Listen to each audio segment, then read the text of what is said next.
ایک تحریک چل رہی ہے وہ اسرائیل اور امریکہ کی مصنوعات کا بائیکاٹ کرنے، یہ بھی کچھ غیرت مند مسلمان ایسی تحریک چلا رہے ہیں اور سنا ہے کہ اس کا کچھ اثر بھی ہو رہا ہے۔ اس میں ایک بات مجھ سے بار بار پوچھی جاتی ہے، وہ یہ ہے کہ یہاں پر جو فرنچائز ہیں جیسے میک ڈونلڈ ہے یا KFC ہے یا اس قسم کے جو کمپنیاں ہیں جن کے کھانے جن کی غذائیں وغیرہ بکتی ہیں، اس کے جو مالک ہیں وہ مسلمان ہیں، پاکستانی ہیں۔ البتہ چونکہ فرنچائز کا انہوں نے معاہدہ کر رکھا ہے، لہذا 5% یا 10% آمدنی کا حصہ وہ ان کمپنیوں کو جاتا ہے۔ تو اگر ان کا بائیکاٹ کیا جائے گا تو خود ان مسلمانوں کو نقصان پہنچے گا جو کہ فرنچائز لیے بیٹھے ہیں۔ تو میں اس کے جواب میں ایک بات عرض کرتا ہوں، وہ یہ کہ یہ مسئلہ فتوے کا نہیں ہے، یہ ایمانی غیرت کا مسئلہ ہے، غیرت ایمانی کا مسئلہ ہے۔ کسی مسلمان، کسی غیرت مند مسلمان کو یہ گوارا نہیں ہونا چاہیے کہ اس کی آمدنی کا 1 پیسہ بھی کسی ایسے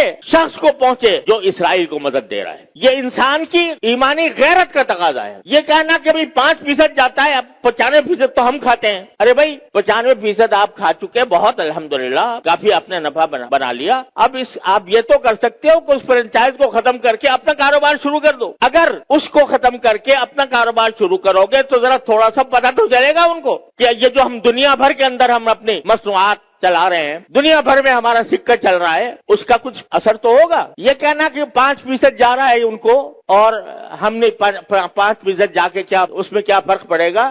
آپ ذرا یہ سوچو کہ اگر کوئی میری آمدنی کا 50% نہیں 1% کسی ایسے شخص کو پہنچ رہا ہو جو میرے باپ کے قتل کی سازش کر رہا ہے، گوارا کرو گے کہ میری آمدنی کا 1% ایسے شخص کو دیا جا رہا ہے جو میرے باپ کے قتل کی سازش کر رہا ہے یا میرے قتل کی سازش کر رہا ہے؟ تو یہاں اس کو 1% اور 2% اور 5% سے ناپو گے۔ لوگ فتوے کی بات کرتے ہیں، یہ فتوے کا مسئلہ نہیں ہے، یہ ایک غیرت ایمانی کا مسئلہ ہے، اور اس غیرت ایمانی کے تحت یہ میں سمجھتا ہوں کہ کسی غیرت مند مسلمان کو اس کا اقدام نہیں کرنا چاہیے۔ لہذا یہ بھی اس کوشش کا ایک حصہ ہے، اور اس وقت یوں سمجھو کہ میں تو یہ سمجھتا ہوں کہ ایک لحاظ سے پوری امت مسلمہ حالت جنگ میں ہے، پوری امت مسلمہ حالت جنگ میں ہے، کیونکہ یہ حملہ صرف فلسطینیوں پر نہیں ہو رہا، معال کار اس کا اثر پورے عالم اسلام پر پڑنے والا ہے، لہذا حالت جنگ میں ہے۔ جب اس حالت جنگ میں ہے تو جو لوگ عالم اسلام کے خلاف یہ سازش کر رہے ہیں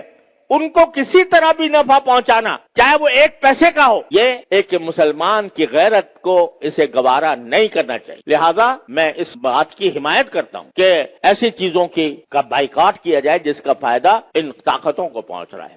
تو اپنی سی کوشش کرو، اللہ تعالیٰ سے دعا جاری رکھو، کوئی وقت خالی نہ جائے جس میں اللہ تعالیٰ سے نہ مانگا جا رہا ہو، اور پھر اللہ کے فیصلے پر راضی رہو۔ پھر جو اللہ کا فیصلہ ہے وہی برحق ہے، وہ ہماری خواہش کے مطابق ہو تو برحق ہے، ہماری خواہش کے خلاف ہو تو برحق ہے۔ تو بس یہ ہے پریشانی کا علاج۔ اللہ تبارک و تعالیٰ اپنے فضل و کرم سے ہم سب کو اس پر عمل کی توفیق عطا فرمائے۔ وآخر دعوانا الحمدللہ رب العالمین۔